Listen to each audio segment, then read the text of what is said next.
ไปต่อที่บรรยากาศการปอนบัตรเลือกตั้งอยู่ที่บ้านธงสังนางเมืองจันทบุรีนครหลวงเวียงจันทร์เห็นได้ว่าประชาชนจำนวนหลายได้พร้อมพากันออกมาใช้สิทธิประชาธิปไตยของตนอย่างถูกต้องตามระเบียบที่กำหนดไว้บรรยากาศการปอนบัตรเลือกตั้งเอาสมาชิกสภาแห่งชาติสุดที่10และสมาชิกสภาประชาชนขันแขวงสุดที่5อยู่หน่วยเลือกตั้งที่24และหน่วยที่25บ้านธงสังนางเมืองจันทบุรีนครหลวงเวียงจันทร์แมนเต็มไปด้วยบรรยากาศที่ฟดฟื้นซึ่งบ้านธงสังนางมีพลเมืองทั้งหมด 2,296 คนหญิง 1,186 คนผู้มีสิทธิเลือกตั้งทั้งหมด 1,447 คนหญิง 734 คนแบ่งออกเป็น 2 จุดเลือกตั้งคือจุดที่ 1 อยู่ห้องการบ้านธงสังนางเป็นหน่วยเลือกตั้งที่24และจุดที่ 2 อยู่วัดธงสังนางเป็นหน่วยที่25ซึ่งทั้ง2หน่วยได้เริ่มเปิดหีบปอนบัตรอย่างเป็นทางการในเวลา 7:30 นาทีโดยมีอนุกรรมการและอำนาจการปกครองพร้อมด้วยพ่อแม่ประชาชนเข้าร่วมบ้านธงสังนางพวกเรามีจุดป้อนบัตรอยู่2จุดจุดที่1ก็คืออยู่ห้องการปกครองบ้านธงสังนางจุดที่2แม่นอยู่วัดธงสังนางเฉพาะอยู่วัดธงสังนางพวกเรานี่มีประชาชนมาป้อนบัตรท่านจำนวน798 คนเป็นหญิง386 คนอันนี้ถือว่าก็ยังบ่ทันครบถ้วนตามจำนวนเทื่อก็มาฮอดนี่ก็ถือว่าได้จำนวนหลายแล้วยังได้พูดจำนวนในหนึ่งที่บ่ทันมาครบอันนั้นพวกเขาก็ได้เผยแพร่ได้โฆษณาเพื่อให้พวกเขาเจ้าหันได้ใช้สิทธิ์ของตัวเองในการประกอบส่วนในบูรณะเวียกงานของรัฐของพรรคของรัฐเฮ็ดว่าใช้สิทธิประชาธิปไตยของตัวเองเข้าร่วมในการสร้างสาพัฒนาประเทศชาติก็คือกันกับมาเลือกเอาตัวแทนของตัวเองเข้าไปนั่งอยู่ในสภาเพื่อพัฒนาประเทศชาติอันนี้มันข้าพเจ้าก็เห็นดีเห็นพร้อมนำการจัดตั้งของพรรคของรัฐเนาะ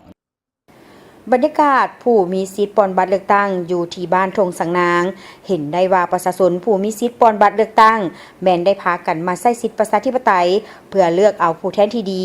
ผู้แทนที่ตนเองเลือกจะซอยน้ำเอาทัศนะและความเห็นความปรารถนาของประชาชนก็คือปัญหาข้อข้องใจที่พบพ่อไปเสนอต่อรัฐบาลบรรดาภาคส่วนที่เกี่ยวข้องช่วยแก้ไขโดยเฉพาะปัญหาเศรษฐกิจสภาพค่าครองชีพที่สูงขึ้นได้มาป้อนบัตรคัดเลือกเอาผู้แทนไปนั่งยุบสภาแห่งชาติเพื่อเป็นตัวแทนให้ประชาชนปกป้องสิทธิของประชาชนรับเอาเสียงประชาชนนับแต่บ้านแต่เมืองแขวงศูนย์กลางเพื่อไป